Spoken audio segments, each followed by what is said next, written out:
Alright, welcome back. I hope you're having a good day. We've got a Barbados Cherry here. I've done one quick video on it before. This is a long time ago. I mean, I've only had the channel since May, but it was one of my first few videos. And I did explain that I bought this in July of 2020. It was a little bit, you've got a deadwood feature on it, which is here. I'm going to show you some things on that in a minute. It did have it maybe 3 inches taller with like a second major branch like this one coming off of it. I did take that off as a cutting, and today I'm going to wire that cutting up. That's going to be the second part of the video. This part is just really going to be kind of short and me just kind of showing this and actually thinking about something that I'm going to do next spring. I'd like your opinion on it. And anyway, it's got one edible cherry on there. I'm going to go ahead and pull that one off now and probably eat that here in a few minutes, probably between the videos. I understand that they do get a little bit riper than that, but anytime I've ever had a red cherry on here and I decide to leave it on another day to let it ripen up a little more, it's gone the next day. I'm assuming birds or some kind of animals getting them or whatever. They are tart and, from what I understand, also full of vitamin C. But anyway, I did repot this right away, so that was July of 2020, so it's been a year and a couple months. We are in Florida. We are heading into fall now. It's September 29th. But there's a couple trains of thought that I have here. I haven't taken a class yet or anything. I've actually considered maybe bringing this to one of these bring your own trees workshops or whatever. But I have read in several places that if you have deadwood, it's kind of like just not great for the health of the tree if the deadwood actually makes contact with the soil.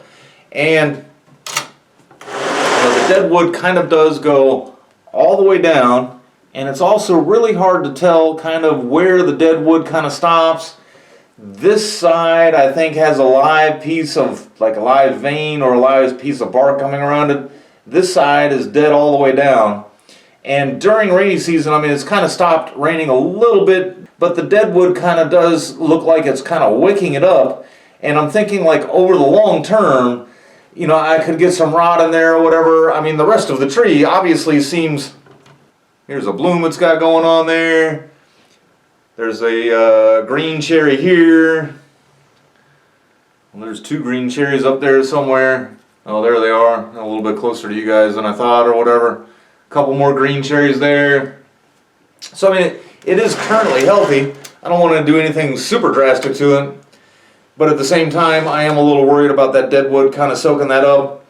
So when I did repot it, I noticed it was really healthy. It had nice roots for repotting and everything, and I bought it in this. I bought it as like a project tree, that had issues obviously. And I repotted it right in this. And I remember when I repotted, I was thinking I could change the angle a little bit if I had it in something deeper. So what I'm thinking about doing is both trying to change the angle to something a little more like that, and then I can actually use perhaps that as the front of the tree, and I won't be leaning so far over that way, and I can use that as the front. And then this whole side is live bark, and I can maybe encourage somewhat of some nabari to come out there, and at the same time also kind of rise it up a little bit. Wants to chime in with any ideas on how I can kind of take care of that. I feel like I could kind of, change the angle a bit and also just kind of rise it up as I kind of repot it through the years or whatever, and get that deadwood up out of the dirt a little bit, and maybe even work on a little bit of a bit better nabari that way. Have it like in a deep bulb pan for a few years, and then think about trying to repot it in something else, a little more ceramic or decorative or whatever, but just have it in that deep bulb pan for the health of the tree. Once you've applied any wood hardener to this, that it won't take lime sulfur anymore, and this has had quite a bit of wood hardener added to it. It almost kind of loses that deadwood look, but it's kind of glossy, and I'm thinking maybe it won't take lime sulfur. I don't know if anybody has any ideas about that too, but size, kind of hard to get it to switch some side to side and everything just because of the way it leans over like that. But and alright, this is what I really wanted to work on today. This is the cutting off that I took off the top of that tree I was just looking at there. This is actually what it was at the time, the cutting that I thought I was taking. And then after I took the cutting, I had it in a much smaller pot. I repotted this about 2 months ago. I'll include the link to that video in the description or whatever when I repotted it. This side just died, and that's the you know, the old tree. It's kind of twisted up. It did have just a little bit of green on it when I took the cutting, but then it kind of got this spot here that just shot up out of the side. This spot kept getting like little leaves here and there, but then eventually it just stopped, and I'm sure it's dead now. I mean, at this point, you know, I don't even know if I'm going to keep it as a dead wood piece of it forever. I mean, hopefully one day this will get big enough to where it'll kind of overtake that, and that'll just kind of be there. But it's actually, if you go back and look at the video where I repotted it, it is part of the stump, and I don't want to just whack the stump off there, so I'll leave it on there. And I haven't tried to do any wiring yet. I can tell that this tree that I bought as the you know, project tree or whatever had been wired. It even had some embedded in there that I kind of found as I've been working with it or whatever.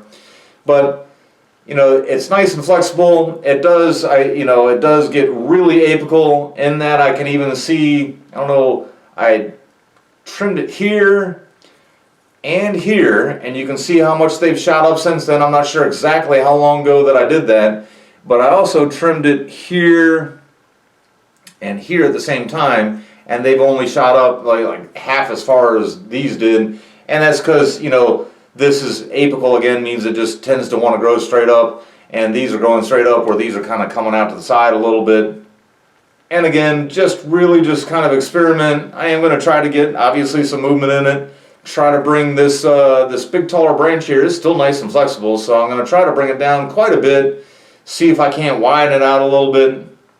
I have seen some of the trees in the neighborhood that they get plenty of cherries, but they really are not the best looking ornamental tree, in that I noticed that a lot of the people that have them, they just grow them and get the cherries off of them, but they don't really try to prune or shape it in any kind of way.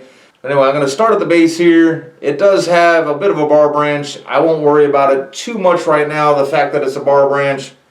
I'll have to address that one day. But for now, I'm going to go ahead and start there. This one branch here that's just growing right into that dead piece, I'm going to go ahead and trim that off.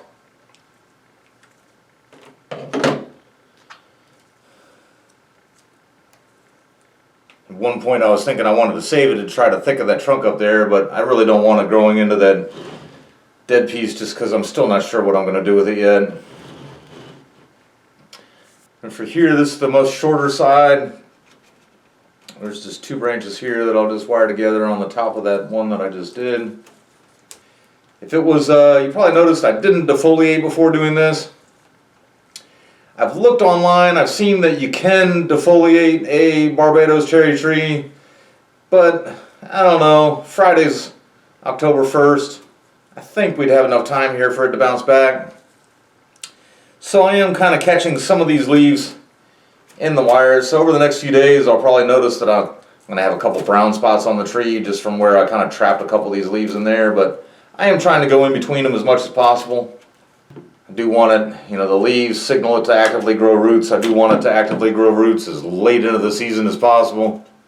I do have a middle piece that I'm a little surprised kind of when it gets that apical growth that that's not where it picked to kind of be the apex, because it is kind of coming straight up out of the middle, and somehow or another the tree just decided to grow up that way. I think what I might do is not put any wire there, bend these down nice and low, and then maybe that will take over as the apex. And then when I take the wire off, those can just be some really little branches there. And one day I'll probably prune them off a little more as things go along.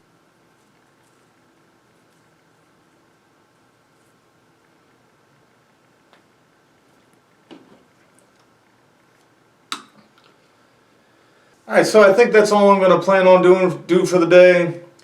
You know, when I first got into the hobby, I was going to do all entirely clip and grow. The longer I kind of am in the hobby, I kind of understand the need for a little wire here and there. And I know there's plenty of people that still do clip and grow.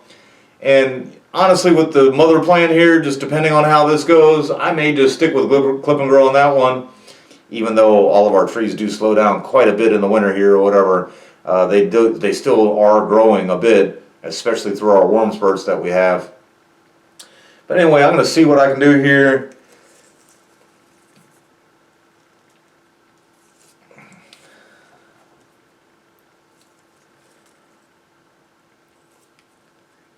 Try to get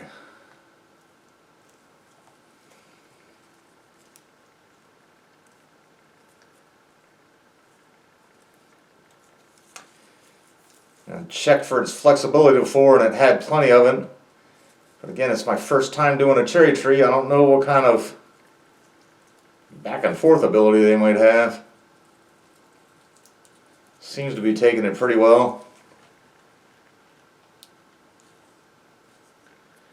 And then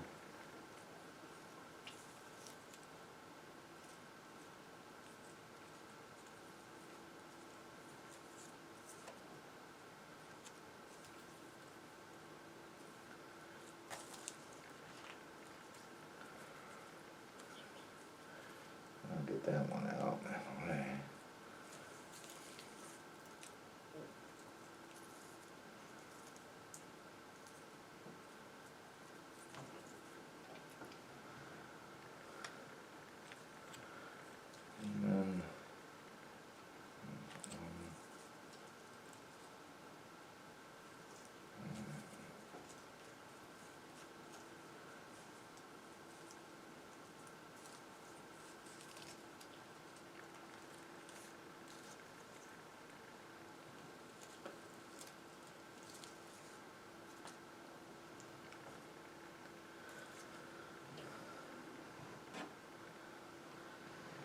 So I think that's all I'll do for now. Probably hard to see as wide as that now made it. But I did get that big long shoot really low. I'm planning on, as it kind of bites in a little bit, going ahead and pruning those off a little bit when I do that, whenever I go to take the wire off and everything. And this side I got down quite a bit, didn't put any wire on the middle, and now that's all higher than all that and closer to the base, kind of in the hopes that that's where it takes off there.